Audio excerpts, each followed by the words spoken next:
Tansei Nito Timtek, Tanis Peranto, Nitsi Gason, Apitawe Gosi Sinia, Sagitawak Nitsotzin. Hello and welcome everyone. My name is Tanis Peranto. I'm a member of the Métis Nation of Alberta from Peace River, where I currently am, and is also the traditional territory of the Duniza and Deneta. Thank you so much for joining us for another edition of the American Indian Community House's Facebook Live weekly updates. I am an actor, producer, personal trainer, and also the events and media manager here at the Community House, and I teach their Fit Native classes. You might have also seen me recently here on our Facebook page in a number of our Native Theater Thursday live play readings, and upcoming on August 27th as a part of the Indigenous Film Summit, which is all online this year in Winnipeg. I will be on a panel discussing the art of acting, and you can catch that at indigenousfilmsummit.com. As a producer, I'm developing a series called Red House, which is about missing and murdered Indigenous women and resource extraction.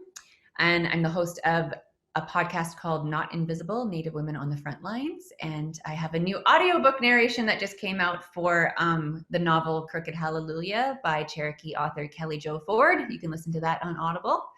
And I will now pass it over to my co-host. Hi, everyone. I'm Jen Oliveras. I'm Hashman Wanenyo Band of Mission Indians. We are a Southern California tribe currently petitioning for the third time for federal recognition. I am an actor, a movement director, and a dancer and singer as well. I was just part of the Native Theater Thursdays reading of Antigone by Beth Piatot. It was a great piece. I'm working on right now. I'm expanding my skill set, moving into the digital world a little bit more with some awesome Zoom readings at the Jen Waldman Studio in New York. And I'm just happy to be a part of this here today, and looking forward to reading you guys some news. Awesome. Thanks, Jen. Thank you for joining us this week. So nice to have you with us. And thank you all out there on Facebook for joining the American Indian Community House. I hope everyone is safe and well from Tropical Storm Isaias that rolled through the East Coast and New York City, causing massive power outages across the Northeast. The Community House has had a wonderful 5 months, bringing you, our community members, weekly Native news updates and continual AICH virtual programming that we've been working very hard on over the last couple months. It is difficult to imagine we are already in mid-August because time has flown by. So today will be our last Sunday Facebook Live for the summer season. We will resume Sunday Facebook Live in a few weeks to talk about our early fall programming.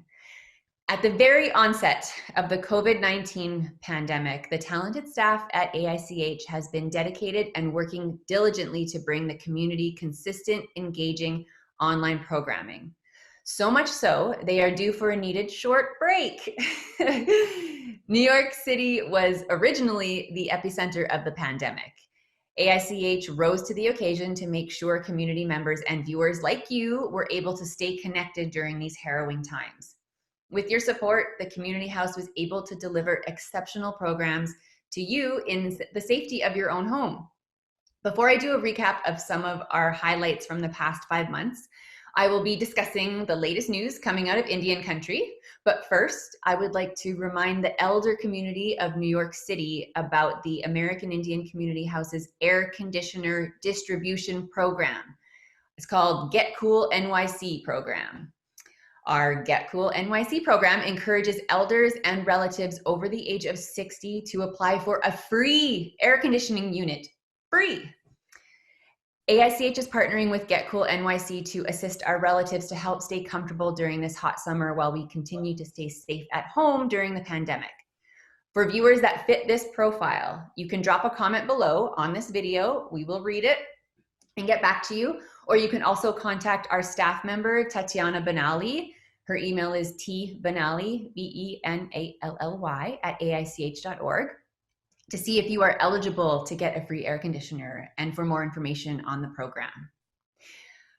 In other news, the Community House's Social Justice Series, also hosted by Tatiana Benally, who is Diné, was at the forefront and in solidarity with our relatives at the Mashpee Wampanoag tribe, McGirt versus Oklahoma ruling, hashtag Black Hills are not for sale, taking down one racist monument at a time, and hosting pandemic-informed panel discussions featuring K-Info Shop and the Pueblo Relief Fund.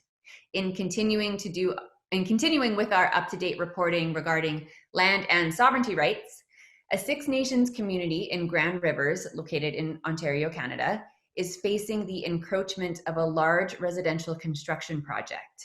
We hear about this happening so many times all over Indian country, and now Six Nations is facing it. The planned 218 homes and townhouses would be built in the Caledonia region, thus in Six Nation territory. The Hampton Spectator newspaper featured the sovereignty complaint. A group from the Six Nations has occupied the residential construction site for the past 2 weeks, reasoning their occupation of the site is justified because the planned construction project violates Haudenosaunee sovereignty.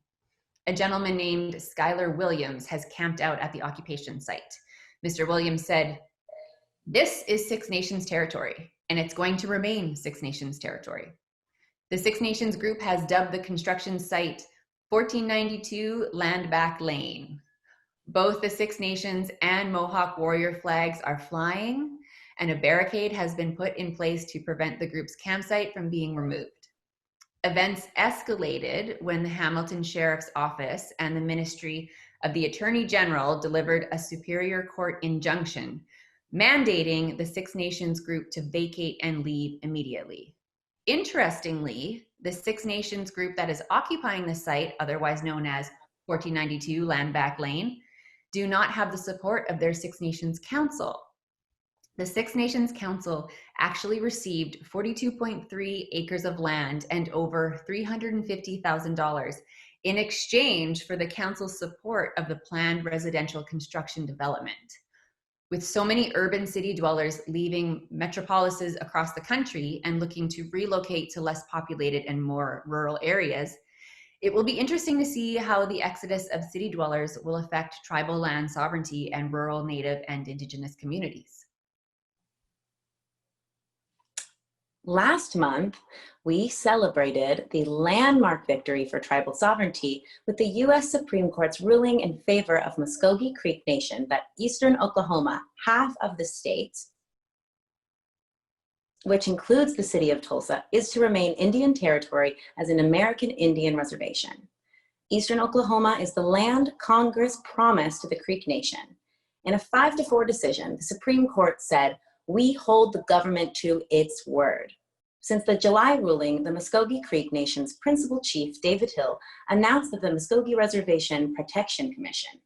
The Muskogee Phoenix newspaper quoted Principal Chief David Hill saying, "We are mindful of the responsibility to play a primary leadership role in ensuring that the court's decision results in greater prosperity and safety to all." Chief Hill elaborated further, "Members of the Muskogee Creek Task Force have already been hard at work addressing immediate jurisdictional issues, implementing new agreements, and ensuring the community of government services. But to give both the Creek Nation and our neighbors the gains of public safety and economic prosperity made possible by the court's decision, we must develop thoughtful, comprehensive plans for long-term cooperation. Currently, there is the need for comprehensive analytical research to compile data in regards to law enforcement, public safety, social services, judicial affairs, and so on. In doing so, the Muskogee Creek Nation intends to collaborate with other Oklahoma sovereign tribal nations, as well as the many county jurisdictions within the state. This leads me into my next topic, the census. All the land and sovereignty wins and ongoing battles we have been reporting makes the 2020 census ever more crucial. To ensure we as Indigenous people are counted for, we have experienced erasure for far too long. And by taking the census, it will prove to benefit our land and treaty rights. In not partaking in the census, it will undercount Native communities. The individuals residing in them will not get access to as much federal funding for programs as others with higher numbers would. They will have less political representation within their home state, and there would be the need to be budget and program cuts in much needed areas. Kaveh Mawahed, a journalist live from University of New Mexico, featured a recent article about Atza Dan Chavez. Ms. Chavez is from the Native American Voters Alliance and told the state legislature's Indian Affairs Committee that delivery still hasn't happened in some tribal communities due to tribal leaders' efforts to protect citizens from the coronavirus. Ms. Chavez said, "A lot of tribal leaders are still a little bit hesitant or unwilling to open their borders to allow this process to continue." With nearly 6 weeks left to do door-to-door counting, Chavez told lawmakers only about 8% of New Mexico's Native American population has been reached by telephone. She says an undercount of just 1% is estimated to cost Native communities about $43 million in funding over 10 years. President Trump has changed the census end date from September 31st to October 31st. To fill out the census, please visit AICH's website. Our 2020 census link will direct you to the form. It's so quick and so easy to do.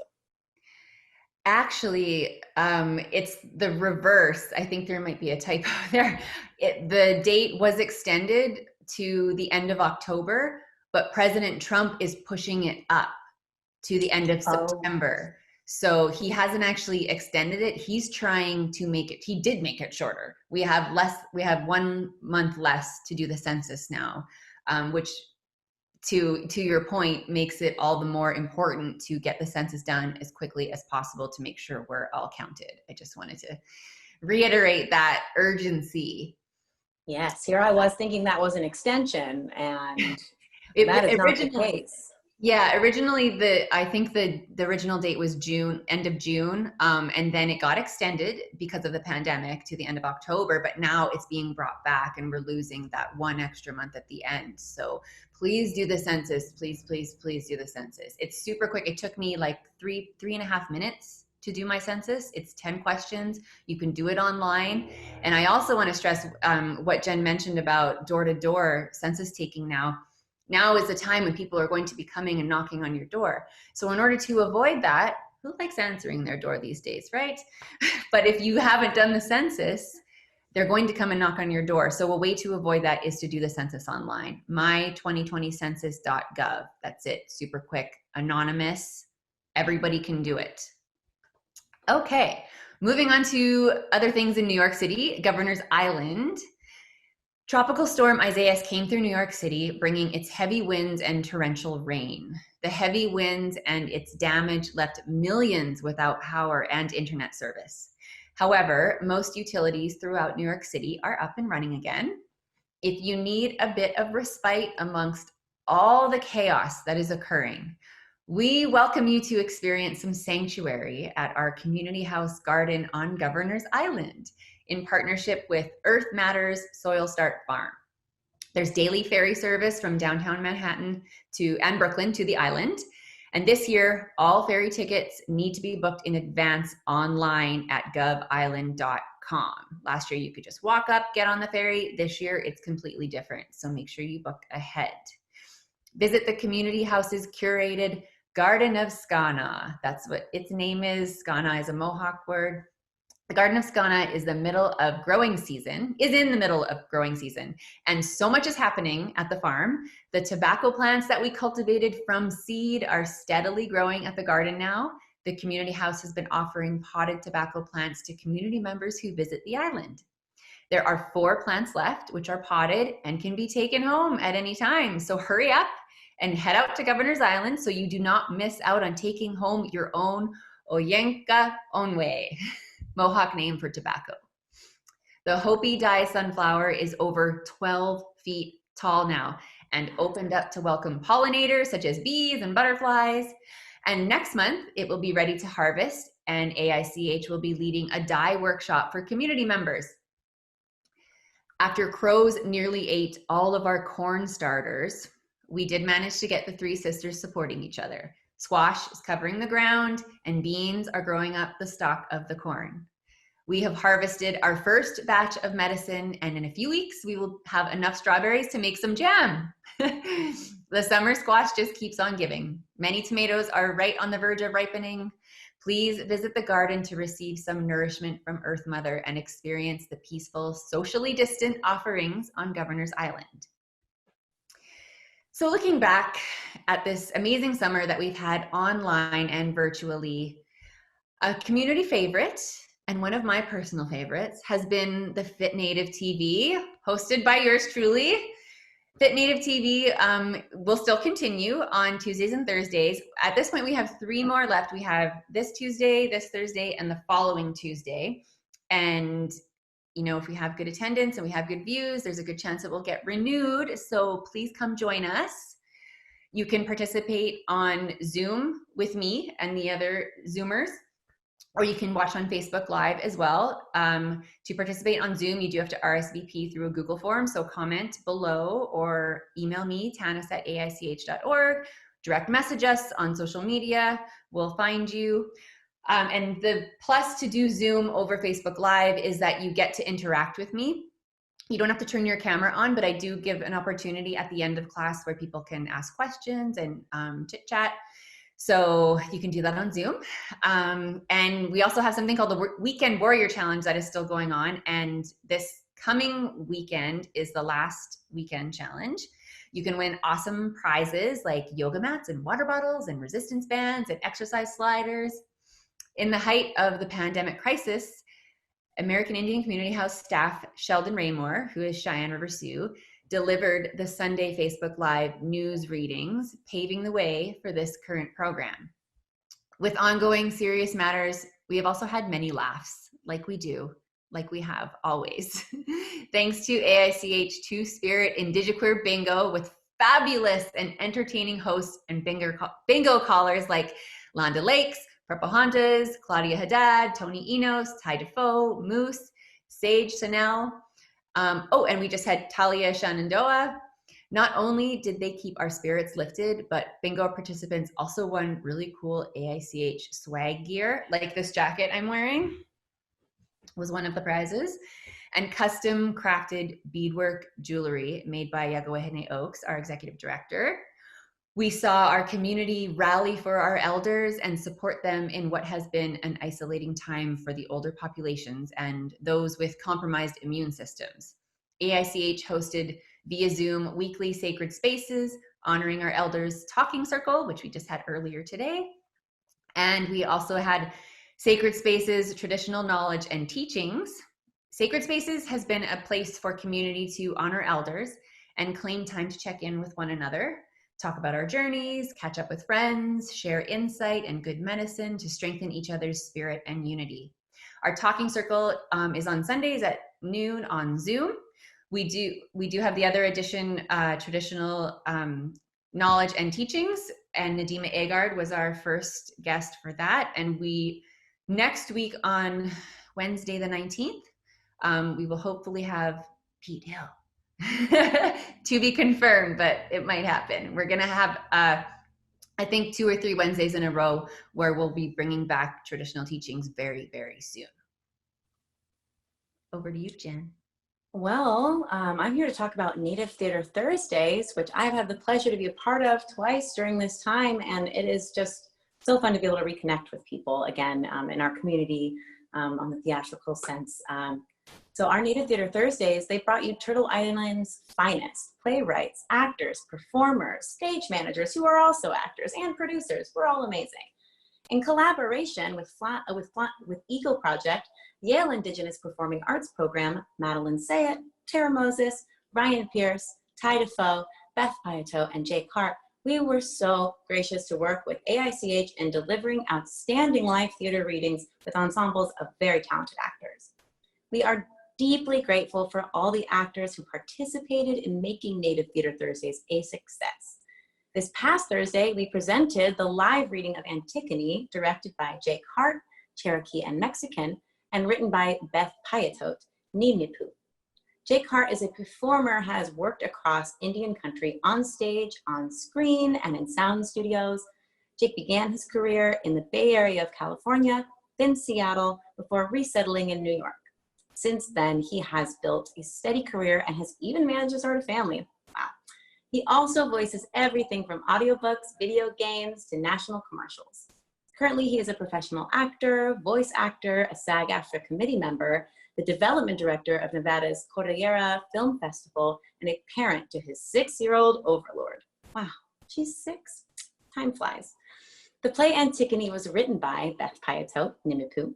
Beth is an acclaimed playwright, renowned Native literature author, holds a PhD, and currently is a professor teaching Native American studies at UC Berkeley. The talented cast of Antigone, in alphabetical order, features Ty Defoe, Jalen Evans, Jason Gracel, Matt Kaiser, Ty Leclerc, me, Dion Olivero, Tanis Parenteau, Christopher Salazar, Kim Snyder, and Maria Wilkins. 2 weeks ago, Native Theater Thursdays presented Flying Bird's Diary, written by Melissa Tantaquidgeon-Zobel, Mohegan, and directed by Madeline Sayet, Mohegan. Madeline Sayet is a citizen of the Mohegan Nation. Her work as a director, writer, performer has earned her a place in Forbes 30 Under 30, NCAIED Native American 40 Under 40, TED Fellow, and recipient of the Champion of Change Award from President Obama. She is the executive director to Yale Indigenous Performing Arts Program. Flying Bird's Diary, amazing cast in alphabetical order, features Ty Defoe, Brandon Delsed, Joan Henry, Madeline Hutchins, Matt Langer, Sarah Lise MacArthur, Tanis Parenteau, Ryan Opelania-Tet Pierce, Emily Priest, Kenny Ray Ramos, Miles Rowe, and Delana Studi. To watch these amazing plays, Antigone and Flying Bird's Diary, check out AICH's YouTube channel to check up with your favorite Native and Indigenous actors. All plays can be found on our YouTube. Native Theater Thursdays will resume on August 20th at 7 p.m. The play being presented is Please Don't Touch the Indians, written by Joseph Danderand and directed by Ryan Opelania-Tet Pierce. Please check in with AICH's Facebook and Instagram to see upcoming details regarding the August 20th play.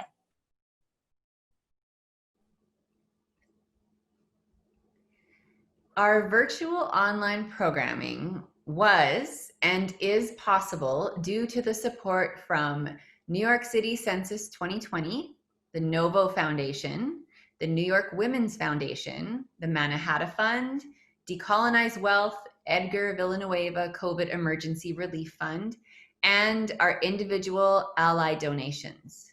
We thank you very much, and we remain humble and grateful each day.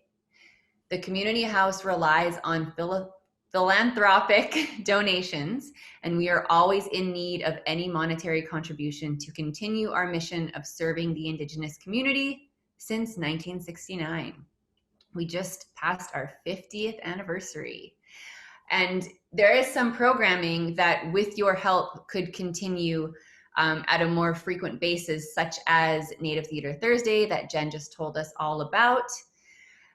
If you'd like to see Native Theater Thursday continue as frequently as it has, we could use some help with that. So please go to aich.org/donate to make a donation. So lastly, I am going to take you through a quick tour of our YouTube channel that I have been working extremely hard on for the last couple of months. We started, I think when I started working on it, we had around 81 subscribers, and I think we have 126 now over like 3 months. So I'm gonna share my screen with you and show you what we're talking about. So if you just, wait, is that YouTube? Are you seeing YouTube, Jen? Yes, we're seeing YouTube. Great. So if you just go to youtube.com and you go in the search bar and you type American Indian, you just have to go to COMM and you see Community House pops up, hit enter, and then that first listing that you see with our logo, that's our channel. Below you'll see our videos, but click on our channel, 126 subscribers, 133 videos we have for you to watch. So much content. So if you're out of all your Netflix list, if you ran through your Amazon Prime list and you need more content, come to our YouTube channel. So you'll see all of my workouts here. There's like 50 workouts on here. Wow, that is a trove. there's like, the workouts are like 5 to 10 minute warm up, and then you get like a quick 15 to 20 minute workout. It's a circuit style, and so you rest whenever you need, and then we do a short cool down and stretching. So, and it's really fun, I promise.